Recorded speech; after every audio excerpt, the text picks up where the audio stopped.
काही लोकांचं टार्गेट असतं की माझा बिझनेस हा अशा प्रकारे चालला पाहिजे. मी नवीन उद्योग करणार आहे. काही लोकांचं की माझ्या मुलाच्यासाठी मी काय करू शकतो, ते शिक्षण कुठलं घेऊ शकतात. काही लोकांच्या वैवाहिक अडचणी असतात, विवाह होत नाहीत, झालेले विवाह व्यवस्थित टिकत नाहीत, वादविवाद सुरू असतात, प्रॉपर्टीवरती वादविवाद सुरू असतात. घरात माणूस माणसात नसतो. एकाचं तोंड इकडे एकाचं तोंड तिकडं. तर हे सगळं का घडत असतं, त्याच्या पाठीमागची काही कारणं असतात. त्या अडचणी का निर्माण होतात हे जाणून घेण्यासाठी पत्रिका बघणं म्हणजे आपली कुंडली बघणं महत्वाचं असतं.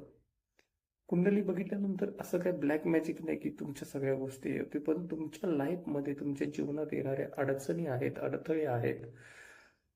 त्या अडचणी कशा पद्धतीने येणार आहेत, त्याच्यावरती आपण कशा पद्धतीनं मात करायचे, अशा काही उपाययोजना दिल्या जातात.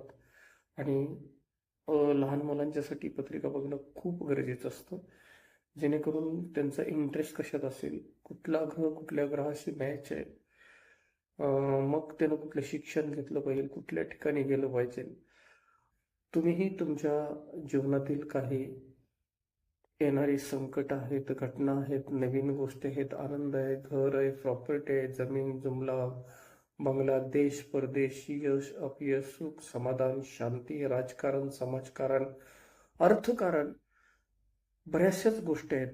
त्या जाणून घ्यायच्या असतील तर तुम्ही तुमची पत्रिका घेऊन येऊ शकता, दाखवू शकता. त्यासाठी अपॉइंटमेंट घ्यावी लागते. माझा नंबर खाली डिस्क्रिप्शनमध्ये दिलेला आहे. त्या नंबरवरती कॉल करा आणि जाणून घ्या की तुम्ही कशा पद्धतीचे व्यावसायिक बनणार आहात किंवा काय, कोणत्या व्यवसायात जाणार आहे, कुठल्या पद्धतीची नोकरी असणार आहे, कशा पद्धतीचं तुमचं वैवाहिक जीवन असणार आहे, कशा पद्धतीने तुमची प्रॉपर्टी निर्माण होणार आहे, तुमच्या प्रॉपर्टीला कुठल्या पद्धतीचा धोका आहे, या सगळ्या गोष्टी जाणून घेण्यासाठी आजच तुम्ही आमच्याशी संपर्क करू शकता.